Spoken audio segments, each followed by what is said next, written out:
Hello students, I am Pooja Pandey. Today we are going to learn about force, effect of force and kinds of force. Okay.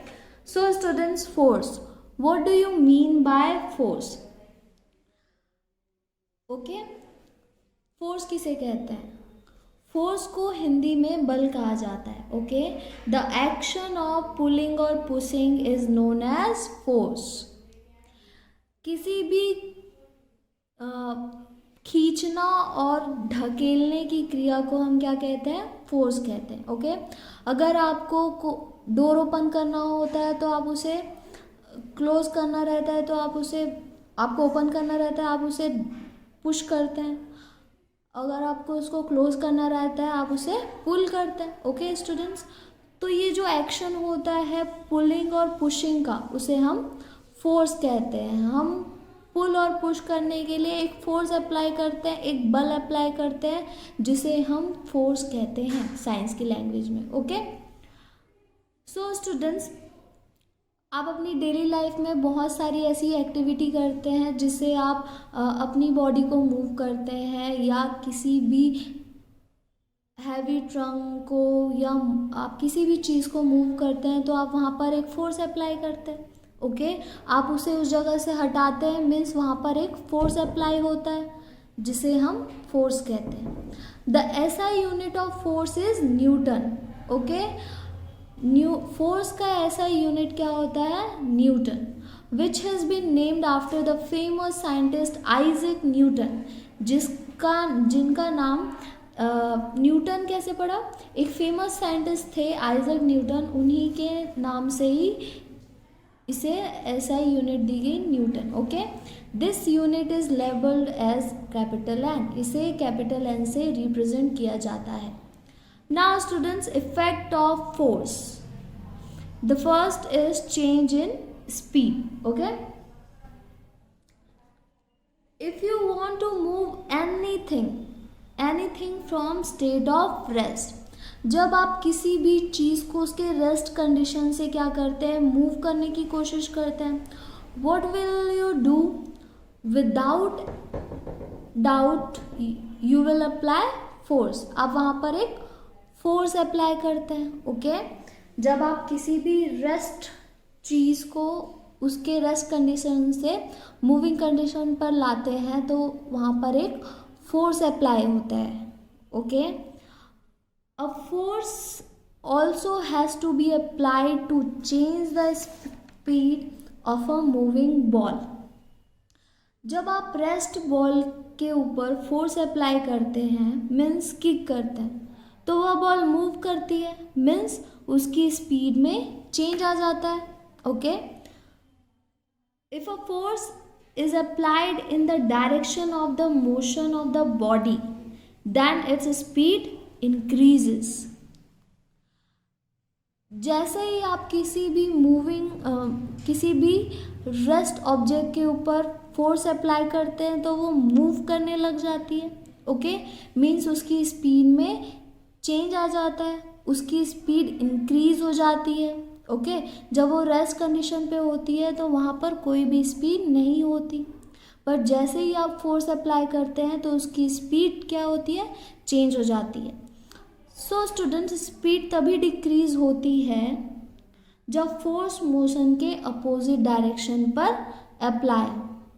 Okay. जैसे आप cycling करते हैं, जब आप cycling करते हैं तो आप पैडल मूव करते हैं. आप जैसे जितनी ज़्यादा पैडल लगाते हैं उतनी ज़्यादा साइकिल की स्पीड बढ़ जाती है. ओके. बट आपको जब साइकिल स्टॉप करना होता है तो आप ब्रेक का यूज़ करते हैं, आप अपनी साइकिल पर ब्रेक अप्लाई करते हैं. Okay. So means force opposite to the direction of the motion. Okay. Now students, a fruit falls down after being separated from the tree. Okay. Students, आपने अक्सर पेड़ों से पके फल को ज़मीन पर गिरते देखा होगा. ओके. खास तौर पर पके आम को पेड़ से गिरते ही देखा होगा. गिरते देखा होगा। ओके, आम या फल पर हमने किसी तरह का कोई फोर्स नहीं लगाया, फिर भी वह फल अपने स्थान से हटकर जमीन पर गिरता है। फल का अपने स्थान से हटना और जमीन पर गिरना फोर्स का रिजल्ट है, जिसे हम ग्रेविटेशनल फोर्स कहते हैं। ओके, सो स्टूडेंट्स, यहाँ पर वही चीज़ लिखी हुई है, the earth pulls everything towards itself, this force is known as force of gravitation. This gravitational force is the weight of that body. So students, इसको समझाने के लिए यहाँ पर एक एक्टिविटी गिवन है। Look at this activity number 2। Okay, so drop a glass marble from a height of 50 centimeter on a table and listen to the sound of collision between the table and the glass marble. आप यहाँ पर दो ball ले लीजिए, look at this figure like this, दो ball ले लीजिए। आपको एक बॉल को 50 सेंटीमीटर की हाइट से टेबल पर ड्रॉप करना है और दूसरे बॉल को उसी टेबल पर 100 सेंटीमीटर की हाइट से ड्रॉप करना है। और आपको यहाँ पर साउंड सुननी है कि टेबल और मार्बल के बीच जो साउंड आता है वो मीन्स उसकी जो साउंड है, जो स्पीड है, आपको वो यहाँ पर सुननी है। ओके, सो जब आप 50 सेंटीमीटर की हाइट से मार्बल ड्रॉप करते हैं टेबल पर, तो वो 100 सेंटीमीटर की हाइट से जब दूसरी मार्बल ड्रॉप करते हैं तो दोनों के कंपैरिजन में जो आप जितनी ज़्यादा हाइट से मार्बल ड्रॉप करते हैं तो उसकी स्पीड और उसका साउंड उतना ही ग्रेटर होता है, more than previous case. Okay, so यहाँ पर कहने का मतलब है, due to the action of gravitational force for a longer time, as a result, there is a greater increase in its speed due to the action of gravitational force for a longer time. Change in speed because of force. Okay, आप जितना force apply करते हैं उतना ही उसकी speed में change आता है। Okay students, now students, यहाँ पर एक छोटी सी स्टोरी दी हुई है आइजैक न्यूटन के बारे में। देखते हैं।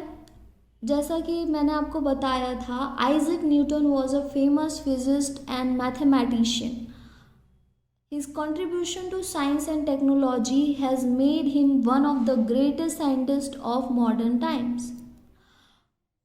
एक दिन वे क्या करते हैं, एक गार्डन में एप्पल ट्री के नीचे बैठे हुए होते हैं। Accidentally an apple fell on his head. अचानक से उनके सर पर एक एप्पल गिर जाता है। फिर वहीं पर आइजैक न्यूटन सोचने लग जाते हैं। Newton started thinking, why did the Apple fall down, why did it not go upward. वो एप्पल नीचे ही क्यों गिरा, वो एप्पल ऊपर क्यों नहीं चला गया। So is it due to the attraction of the earth. क्या हमारे अर्थ के अट्रैक्शन के कारण ये हुआ, वो यहाँ पर सोचने लग गया। What is this force of attraction, when this force can effect an apple, why does it not affect the moon. जब अर्थ एप्पल को अट्रैक्ट कर सकता है तो वो मून को अट्रैक्ट क्यों नहीं कर सकता। ऐसा आइजैक न्यूटन सोचने लग गया। So this question in the mind of Newton led to the universal law of gravitation. Okay students, so इस तरह से यहाँ पर law of gravitation के बारे में आइजैक न्यूटन ने सोचा, इन्वेंट किया। ओके स्टूडेंट्स, आज के लिए इतना ही। हम आपको नेक्स्ट क्लास में मिलते हैं। Thank you and thank you for listening.